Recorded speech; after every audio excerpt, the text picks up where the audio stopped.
हज़रत अनस बिन मालिक कहते हैं मैं हुजूर का खादिम हूँ।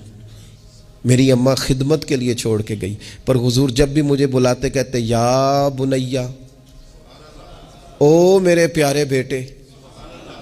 ये खादिम है घर में, बच्चा खिदमत गुजार, उसे भी ओ प्यारे बेटे, और पास बिठा के नसीहतें करते हुजूर। कहते देखना सुबह इस हाल में करना कि बुग़्ज़ ना हो किसी का, अंस मेरे बेटे ये भी मेरी सुन्नत है।